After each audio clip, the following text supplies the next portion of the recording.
السلام عليكم ورحمة الله وبركاته. أهلا وسهلا ومرحبا بكم. بتاعي فيديو كونغروني. Oui. Karas batch aka vidéo ay minke ko décortiquer parce que partie mi mene arrangé ne nana nyode tako o blanga vidéo kono sa a vidéo tirama donc mi arrangé mo fo pas nécessairement que une sonne no aka kuma bema non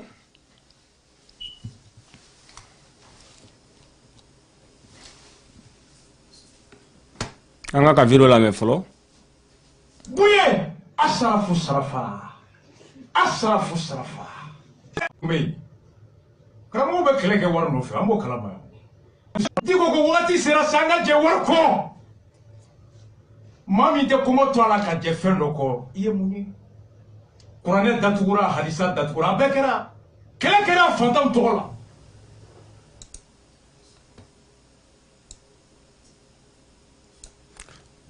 Sekera karamogo makadoni hadisa ile mara kutuba ile mara fembe ile mara asharafu sharafa te ile mara asharafu sharafa asharafu sharafa hay mamdiko mo fana chama fana ya fo ko e wari ni auto misika ala segin ka soro amake ko ndila weleli ye ka wari jira hula mo ni hadli me ya ula anyona chama ngara ya mo polemiku chayara anya segi ama segi ni ya segi benya na no amabawa matola mengo digo kadinye ni ala segi benya na matola al no kun saraka 25 millions bola ko di malikama o kuma islamo arrangé yere de pour que warbe taka di almamima par le gouvernement ko ka meeting do organiser o kuma islamo were se ka war bu yere ku ka meeting ke ka je faso wari ko o sebe islamo webi parce que ni ame faso islamo de do donc na fara ko chrétien fana benu ka meeting ke ko ka faso war taga doluma atenya de voilà c'est pourquoi beke i ga contribution ki yere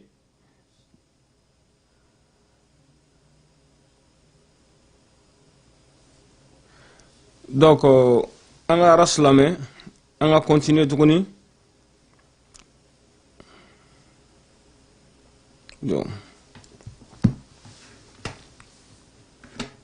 kadinye ni asegi benya la mabana même faut awe jumodo 15 heures de digoye ninke ok on va la mere à midi ne rasta tumba kala ko gobe wadi ka be katara.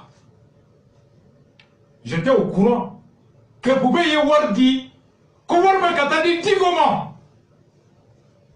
À 11h30, je le suis même Malikono, ils avaient l'information que était Wardi. Moi, Chama, ben, Rokonse, la Outouté, ou le Touma Kalama, Platouye Mounier. Depuis, chef de cabinet Toumé Sigini, Digo Warna, Ben Messaïti Kaya Mine, au Yoruba, il était prévu. Réunion convoquée pour Eko Wartem Namunaye Warne. Et je le suis le bonnet. Ah voilà. C'était prévu que Wardi, à 48 heures, elle va faire un moment demain. Demain, le journal de Ward demain va être donné. Demain va être journal. Ni demain, Bikono. Meeting me préparé à l'avance de Wabi à 2 jours. À l'avance. Samedi à Sorom, Sadi Louera. Samedi à Sorom, micro appareil Louera. Samedi à Sorom, fait au Bégrega demain Napou. Chien la connaît. Voici l'intention Neniami Toumé de mettre des. Kawardi Kamine, Otumana Bodjuma ou la samedi, à tout meeting tient. Parce que plan fort, oui, mon les chi. Quand il dit pour Delhi, ou quand meeting n'importe quoi. Aïe, Kamoro chi, kata digo Delhi, koka meeting boama. Aucun plan floré. Donc, on m'a marché, on m'a jetoni pia. Kanani piaye pour que dron kasika chokoroba toko chien kaka kele chien à boulot. On va continuer. Les chiens aboient et puis la caravane passe. Au dessert, Flamand, Kanganini, ka silamɛ ɲɛmɔgɔ dɔw lafɛn u k'u senbɔ a la u kana taga an bɛ se bɔra n'o ye yan million dira dɔw ma minnu kulela commission a y'i premier ministre ka commission sigi dɛ a bɛ diɲɛ yala dɛ a n'u banna k'o wari minɛ o ye plan filanan tiɲɛnen le premier plan u ye mɔgɔ de ci pour convaincre Diko et Bouye ou comme il dit qu'il faut échouer là. Flamand, c'était qu'à Almamou ni dire Nyamogo do, quand Toulou kani wole, ou l'on a beaucoup sentala pour que Moko Kanata. Au plan échoué, ça va essayer de saboter en travers quoi? Anata dit vendredi, ou là, quand Bonak Maï, et samedi, nous avons un meeting toina, quand beaucoup au conseil m'a soigné, quand Diko et Warne. C'est qu'à foutre là. Ah, mais du moins, moi, Rasbal, j'avais l'information que Diko Warne Katadama. Et beaucoup de journalistes étaient au courant. Allah Akbar. Et c'était un plan conçu. Ah voilà. Comment donso?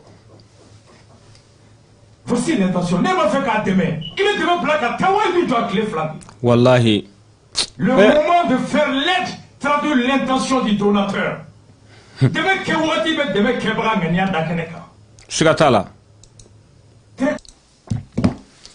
Demain Keba Oechen. Araswat mena ka kuma ni sonji la comme munu na la na sisan kuma mi mene arranger aka viro la ne bo ta ne bo jouer parce que aka kuma betene arranger aka kuma betene intéressé pas forcément ni be ka viro jouer qui ils sont dans aka kuma be donc ako deme na kuma be demetri ngania yira oechen nterga dok me kuma ay visa sur ka na Amerique a visa sur ka ben Amerique ka aka mugo ka wardi ni a to fa mai aka mugo ma songa wardi fo ale yere terge do de koroke dimina kale yere be war bo sisan wala cheni yere ka mugo ka sur ka war bo sisan ka ka war sara pour que afana kana États-Unis parce que ya dernière minute de la sisan olu ya ke olu ma ke abena ke o de la o fana nana nuka edi sisan aga kuma e chien deme ke wakati o de be demetri ngania yira quoi parce que ou déceler ne yake on va continuer comme nous ça c'est les activistes nous met terrain quand je pense que ils sont mieux placés pour connaître la réalité on connaît un taille comment de parce que c'est la façon de qui to koka voilà ah voilà de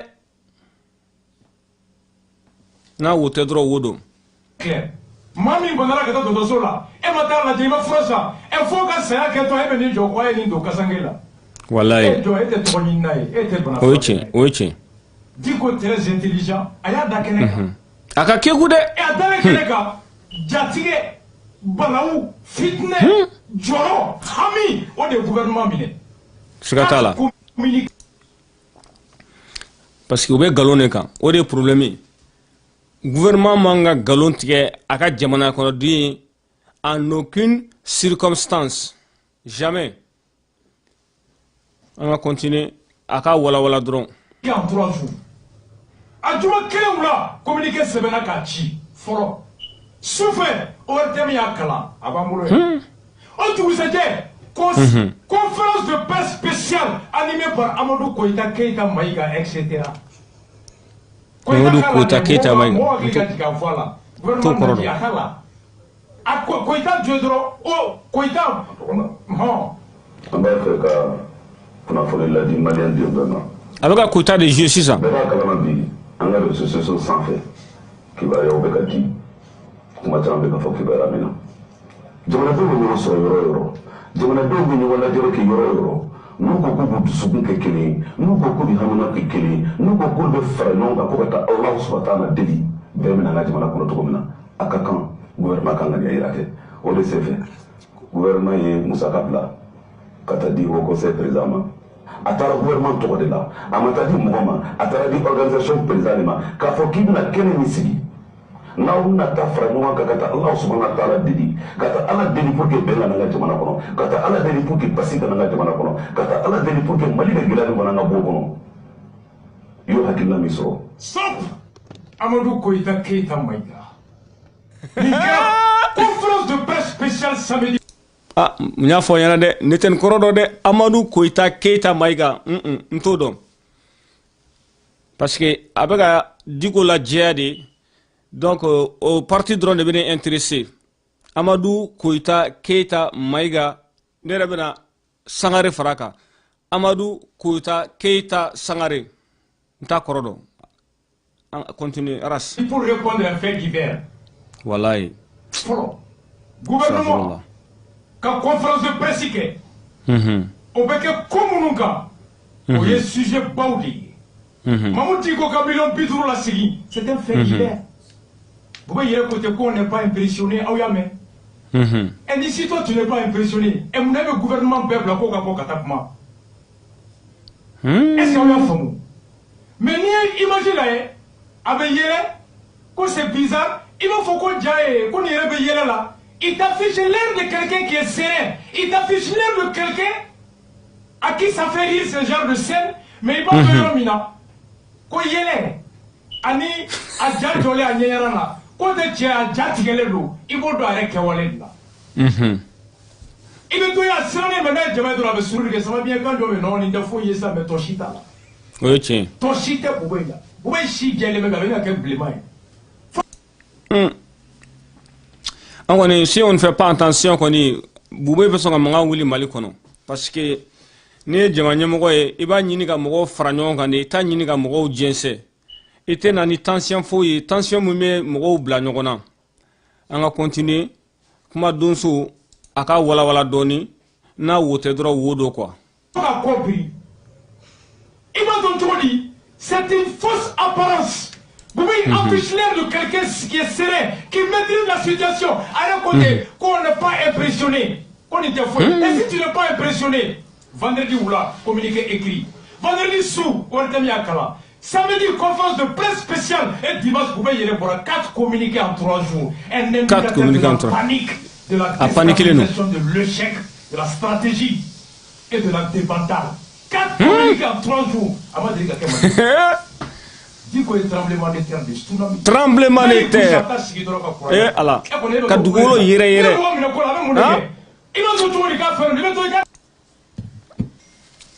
Ni sirana ala nye, aramadenw bɛ siran ɲɛ. Ni sira ala ɲɛ, I denw bɛ siran ɲɛ. Ni sirana ala ɲɛ, I muso bɛ siran ɲɛ. Ni bɛ ko o ko kɛ faso tɔgɔ la, ni surtout ala ko, ni y'a kɛ ala kama. وبيبويرو يركوبي بي وسكي بي وإن يريدوا أن يخدعوك فإن حسبك الله هو الذي أيدك بنصره وبالمؤمنين وألف بين قلوبهم. Voilà, tremblement de terre de donner parce que mogo min be galonka ni ya bagbaga doro abe boli zome na kabi do ka sodro soufe doro ni mangando bodro abe boka boli parce que a jasigilente c'est comme un tremblement de terre aussi. Abe comme ici ça ni no doko ko Côte d'Ivoire ko zona na kabe do ufkan u ya manga me choufe u somna ko zone zone dron usna ka ta gabu kono dro ka ano acheti do ta soko dro ko lu manga ka nyona pa zone bolla dro jat gara bolla tara tremblement de terre de do parce que galon te ateta yoro jan quoi ateta yoro ja surtout ka fo kibe jamana sigi galon kan fem jamana côté clé ko quoi jamana ko ye faut que tu aies au cours de dos.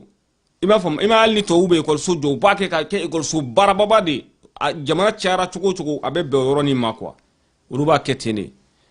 Bon, vraiment tremblement de terre aka juguno ye quoi parce que ni diko ka kutuba la me kunu doya chima ako olu tise ku sigi jamana ka chi u nyana kutu do la o kuma o tise ka ben ambala ko vraiment insécurité be Mali la o ye tien. C'est pourquoi au Betisaka ke Ibeka Noé à Betisaka ka Noé c'est pas parce que moi je défends Ibeka ici n'était moi aussi défend ne ko ne nga dine mo défend bon insécurité be Mali la ayere ka jete na nga tien rere fo nyogo nyana adamadi a fale no glola abe son komima o nate so komima est-ce que o ekelen wa an yanga demsena ke Mali la ikma kabina la kaneda Mali la ne ga shu nyela kra chien fla de ko mo ya fra deux fois seulement dans ma vie. Hein? Intervalle rebe 100 ans bo ni ɲɔgɔn cɛ ou be 107 ni ɲɔgɔn cɛ ko adamaden dalen filɛ k'u y'a faga mais fan bɛɛ drogue be glow be mɔgɔw t'u hakili kan c'est vrai c'est normal jago o ka kɛ donc vraiment n'an y'o o gulɔmi n'o drogue ta dabila sisan dɛ o la insécurité be jigi dɔɔni adamadenw hakili be jigi hali États-Unis yan polisiw n'u ye marifa ci New York y'a loi tɛ sa mais u yɛrɛ ka règlement de don n'i ye polisi ye marifa ci sisan i bɛ taa u b'i jeli ta k'a lajɛ n'a sɔrɔ gulɔ ou bien drogue t'i jeli la parce que adamaden i se k'i tu i yɛrɛ ma cogoya dɔ de la k'a fɔ k'i bɛ ko dɔ kɛ i adamaden ɲɔgɔn na donc l'insécurité c'est pas aussi le seul problème de IBK. Ok, ne y'o yɔrɔ fɔ o ye ne ka hakilina de ye a bɛ manamana ko ni drogue ta mun kɛ dɛ n'a bɛ mɔgɔ bɔ i hakili kan k'i kɛ hab o de bɛ adamaden bila ko dɔw la k'a sɔrɔ vraiment ni i sulen tɛ i tɛ se k'a ko kɛ quoi. Kuma donso les chiens aboient et puis la caravane passe, il faut continuer n'a wo tɛ dɔrɔn wo don a wala dɛ nke ja sigilen don mais n'a ye mɔgɔ mɔgɔ bɛ wele de ha pour que ka kuma ɲɛf'i quoi non ne ma kɛ tan de a kɛra tan de mɔgɔ min minɛlen don il cherche à expliquer à tout le monde qu'est-ce communiqué en 3 jours oh million bidu a kɛra ten Bouye ye mun de kɛ a ye 10 ko lamɛn Bouye 50 millions a y'o lamɛn dɔrɔn ka bɔ Sɛrifu kabako kɛ sani ka don kuma na hakili kana ɲina n ko n b'o f'aw ɲɛna min nana a ka kuma lase o san mɛnna a ma sɔn k'a fɔ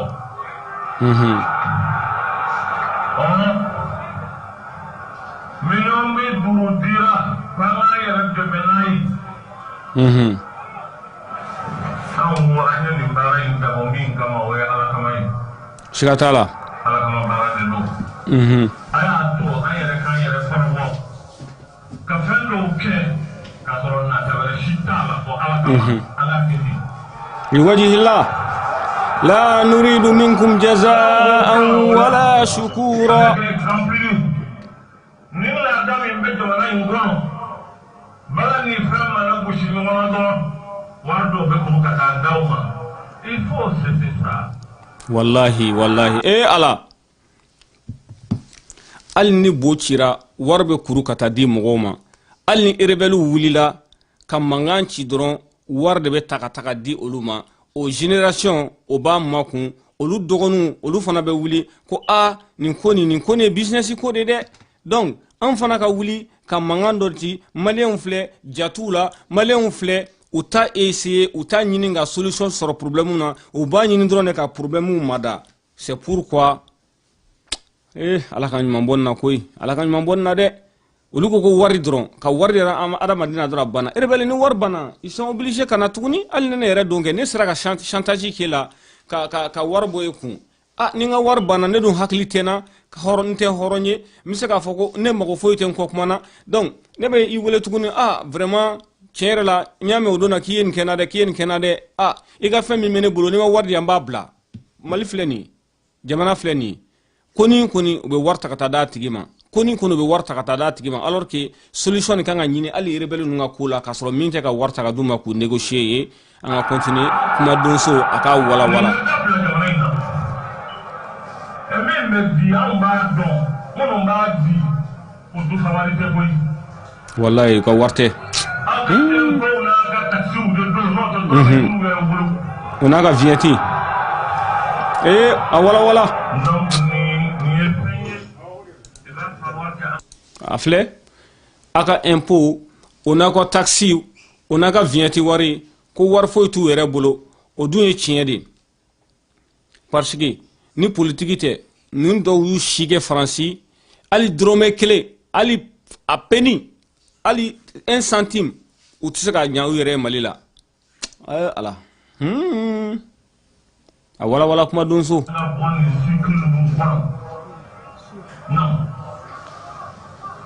nin ko in kɛlen a sɔrɔ tɔrɔba a ye maa wuli maa min nana ne ma miliyɔn 50 miliyɔn 50 sirifike y'a don bolo la a t'i banna min na n y'a faamu nka n b'a ɲɔgɔnna d'i ma ani barika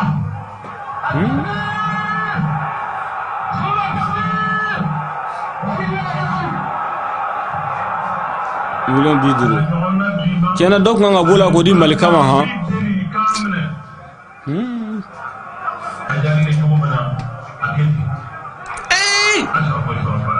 o kama ko de a jari chomna ika koy digo nek me do ne rema kane bo ameriki wolola ameriki barabanu na o kuma jane rede kika fen kadie kika kula oh my god ala iknga dine rema sane kata yere no wore malila nga bonyani na nga bonnena na Allahu akbar ala gal limani adama de fen kadie ka kala ale fana taro masha Allah anga to kuma dunso ka kuma wala doni an ko ni an ye kalande mu folo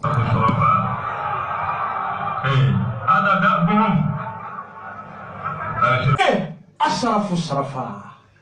asrafu sarafa million biduru awon de ka barka daka shifu ba didi shifu dam ne ubati kenema ay million kemedi be ka ba 2013 sabati sababa balola o keleni be ba mene de alle rebable je ne suis pas d'accord million biduru di mina shifu ba didi awo shifu ba didi ne fana ba di de agarati atumei karamo be keleke war no fe ambo kalama karamo be keleke ya ko mi no be demsenuna mi no be sigida ngola chateau tara do karamo bara pronet tatukura fe be tatukura abeya asrafu sarafa tenda dollar ay mam diko ajarati bubei ko kawi ni kwetoe ko diko ko fanganyini nado ko puye ko fanganyini nado akoibe kama ko mote diko ko mote puye ko santuru anaka murke flow yo de leduta karim na baya kararo ma kalam karim be ko ibe ka fumso amimbe ya bubei be ya ko murke flow be mali kono akera to mi asaba kalama o de bubei nommé présence après la primature je peux le dire ibe ka chien bubei chien ibe ka farde mori tobe kalama ako biko diko bugay ko diko est un homme hybride ako bouye est un homme hybride ko nefla tabolo fla 2013 ibeka mu fo bouye ma aya la main ay ibeka la main 2013 bouye kele na ibeka ta ibeka bouye la main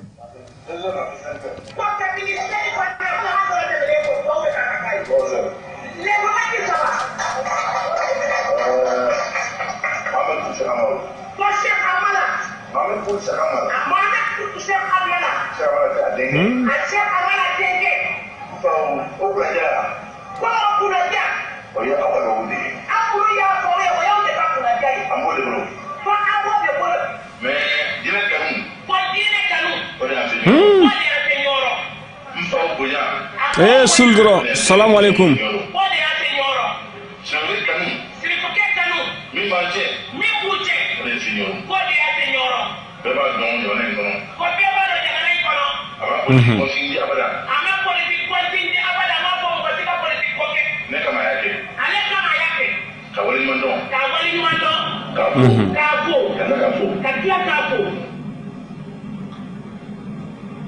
Ça, c'était en 2013. À quoi fa avec vous wala mondo ka fama deli ka munke ka mayira kay fotaye ko damdera alela o de ale signoro ako mumbu che o de ase o mumbu che buye ko de matime o do amafoko buye mafoko buye ibe kay ko la ta buye barate o buye ni kanga fanga ni ka di ama wallahi ye mo baye ngani anga mara tabulo mandi buye ite mo ita bwala diko ni kanga fanga di ama wallahi ye almamba de ye mo bande ngati ko ni ko ibanga mara tabulo la goshi ayi diko ite mo ye ikrene ni kafri udene onye bube dene onye ibega dene onye na onye fo ka matoita kan fo tabulo ita santuru kono 2013 à 2018 donc vous digi c'est mami donc me mo de la parole la constance en metami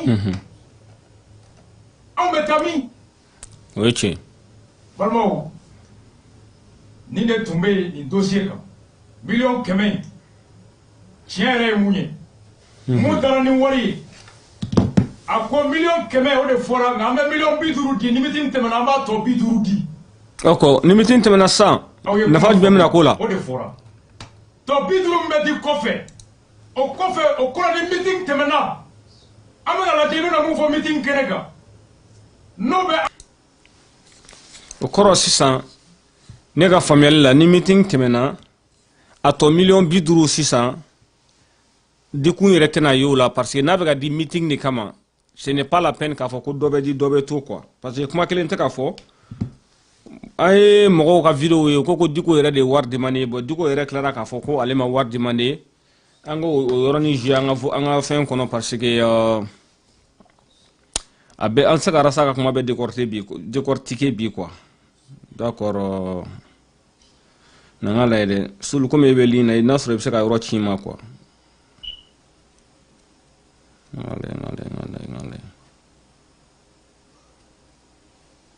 ale ni Gassama an ka Gassama ka taa décortiquer fɔlɔ après an bɛ dɔɔni ɲini quoi Gassama y'a fɔ cogoya min na. ne n'o tɔgɔ auditeur b'a fɔ k'an bɛ jɛn ne b'a fɛ ka mun fɔ dɔrɔn simplement. tout simplement. Mahamudu Diko ka miliyɔn 50 segin cogo ne b'a fɛ k'o de fɔ k'a wale ɲuman dɔn. Est-ce que Sosoli bɛ se ka kɛ nin miliyɔn 50 segin cogo la wa? Est-ce que nin miliyɔn 50 ni wari segin cogo silamɛw auditeurs nin de wari segin ye. Nin de wari segin ye. Voilà. Nin de wari segin ye sexe. Mais e ta ma segin ma.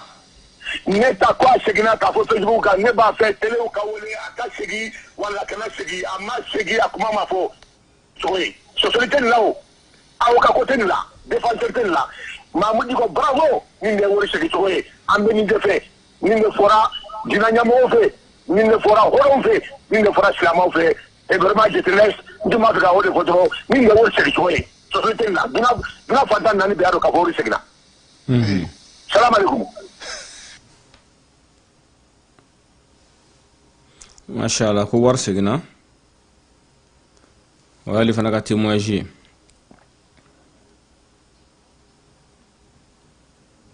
Ok.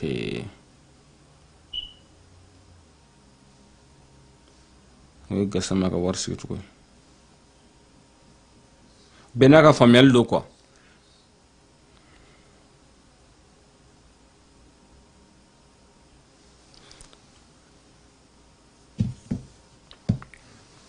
An ka kuma donso ka kuma tɔ lamɛn.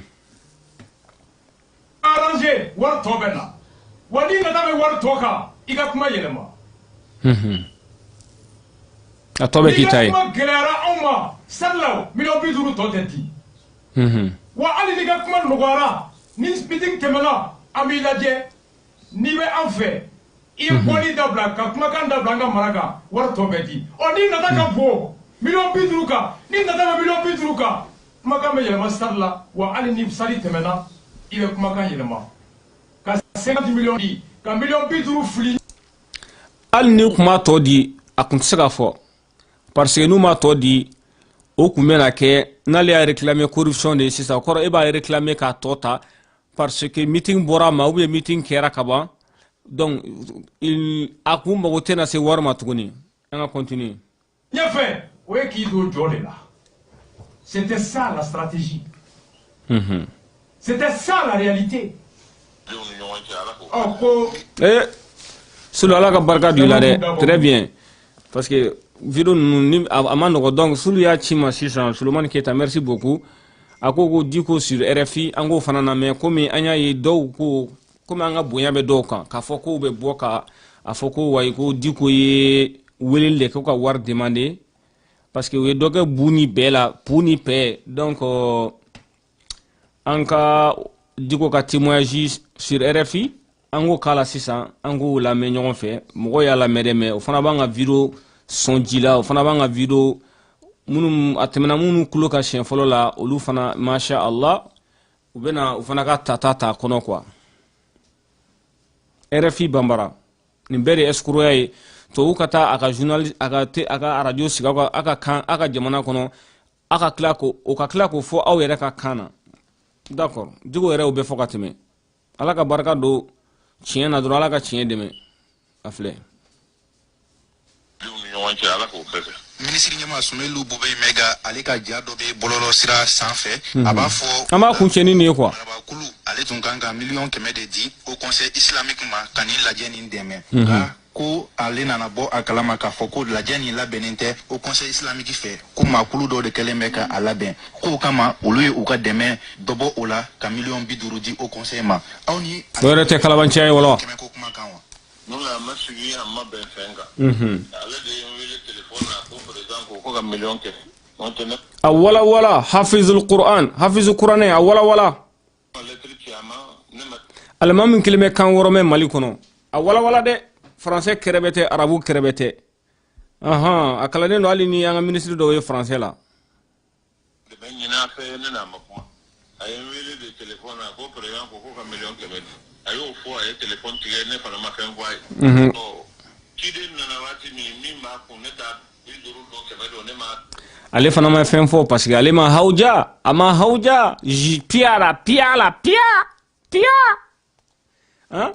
donc pia m'ale bɔ a ja kan dɛ malimɛw ala ka tiɲɛ dɛmɛ donc wa yi tan tigɛ waati min o y'a sɔrɔ ne anw ye disposition ta k'a fɔ hali ni 100 don anw kɔni tɛna k'a minɛ ba ye nin na an ma ko in dabɔ wariko kama wallahi dabɔ fɛn wɛrɛ kama an y'a dabɔ de an dina n'an ŋaniya la an b'an ka jamana dɛmɛ nin dɛmɛ ka kan ka kɛ a bɛ se ka kɛ sira caman fɛ nka nin kelen in kɔni an ye min kanu a la a ka kɛ tiɲɛ yɛrɛ la an y'a dabɔ a kama an ka kɛla wariko mana taa don a la o don yɔrɔ n'o bɔ yɔrɔ bɛna caya o de la an ma kanu a ka kɛ wariko ye o fana caman fana y'a fɔ ko wari ni aw tun bɛ se ka a lasegin k'a sɔrɔ a ma kɛ wari yira u la o fana olu ka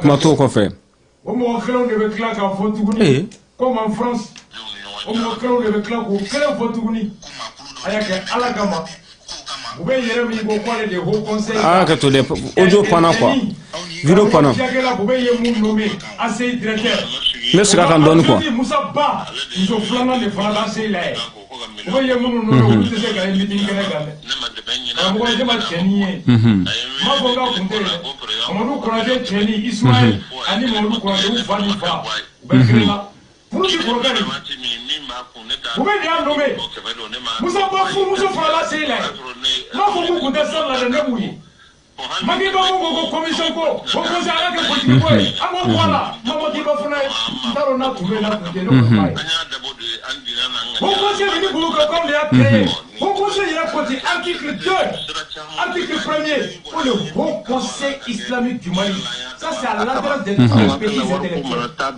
fɛn fɛn bi banba tubabukan fɔ la a bɛ n'o sanfɛ de banba la o conseil ka baara kɛ o fana caman fana y'a fɔ ko wari ni aw tun bɛ se ka a lasegin k'a sɔrɔ a ma kɛ kunnafonidilaw weleli ye ka wari yira u la ni hakili jumɛn ye aw bila u la a ɲɔgɔnna kɛra yan mɔgɔw polémiquew cayara o conseil t'a bɛɛ Mali a ko bɛɛ la silamɛw ani maliyɛnw u ka adamadenya taabolo k'a kana segi bɛɛ ɲɛna ko o ye ka silamɛ ka silamɛɲɔgɔn lebu aw salamu alaikum warahmatullahi wabarakatuhu n b'a dɔn mɔgɔ caman bɛ li na k'a fɔ k'u bɛ ko wɛrɛw ɲɛɲini kuma bi tɛ ne kuma don ye quoi a y'a faamu wa parce que maliyɛnw balawu ni kɛlɛ de ka d'u ye Ibara de ka kuma a ye na kɛlɛ o de ka d'u ye quoi ka kow ɲagari dɔrɔn k'u ɲagari ce n'est pas le Facebook qui me donne à manger ce n'est pas le Facebook qui me nourrit rien quoi donc personne ne me donne à boire de l'eau quoi donc